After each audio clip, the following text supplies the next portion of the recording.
How to run for Polemarch. Lecture 10, April 6th. Kappa. The fraternity we call Kappa. The fraternity is so vast, but as each new group of cluster initiates comes into the bond, new grassroots efforts are born throughout the nation and countries abroad. Armed only with the purpose, objectives, and a zeal for the bond, most fall in line with the progress of their chapters, while others are expected to reinvent the fraternity through the chapters of their initiation. That new life added to each chapter through their initiates will produce leaders who see the sky as our limit, as many conform to limits of time and distance. But at any rate, we define the fraternity through our respective chapters for those who are on the outside looking in, while conforming to chapter administration where we must. Why? Well, because the fraternity gives us new life where, while, when trapped between the church and state, the politics of change seems so distant from some, in Kappa we can go further than in either. This closed group of brothers is motivated by an individuality in our conformity.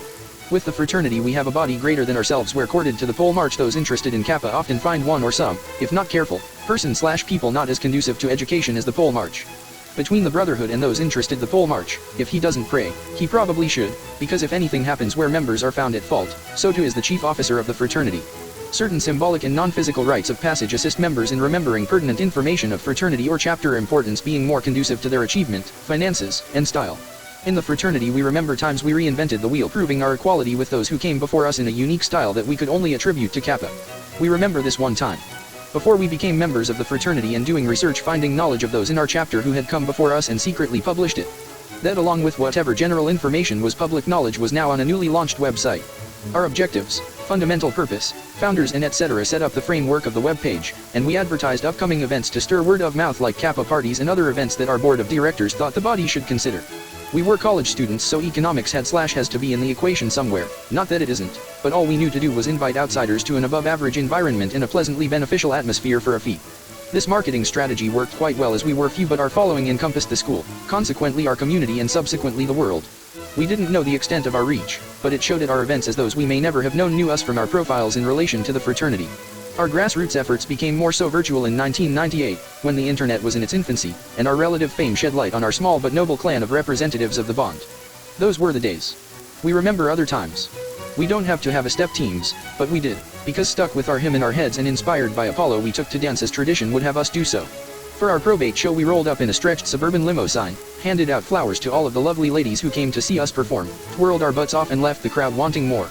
There was this one time that we stepped for the annual Pan-Hellenic Step Show at our school, where we dimmed the lights in our field house and prepared to dazzle the crowd.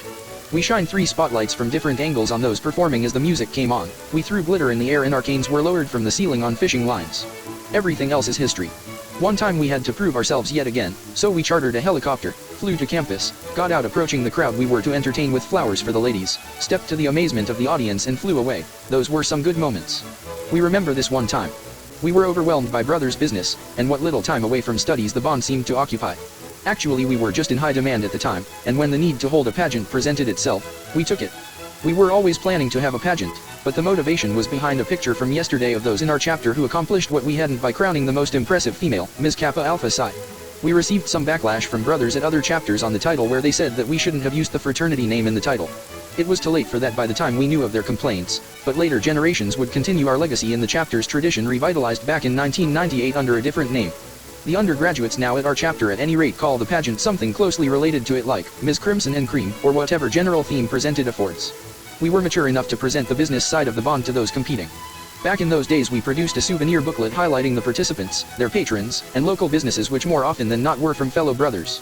We had about 15 participants with a $1,000 quota each, with extra incentive for those who were more financially attractive.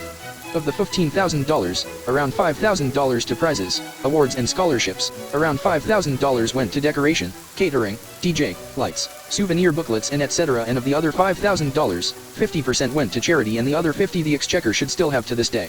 Those were some good times. Accomplishing goals through objectives with a common purpose in mind, there is no way one could have achieved what we as many had. Reflecting on yesterday, highlighting successes encourages others to reinvent what we had and adds to the gravity of the fraternity. As each new grassroots effort begins shortly after brothers' initiation, what we do positive is attributed to the bond, while failures must be human error. Attaching our achievements to the bond, we can say we as individually we could be dust in the wind. That concludes the information for this time. Tune into our weekly presentations during this spring semester, Wednesdays from 9:11 a.m. to 10:05, as we learn how to run for Polemarch.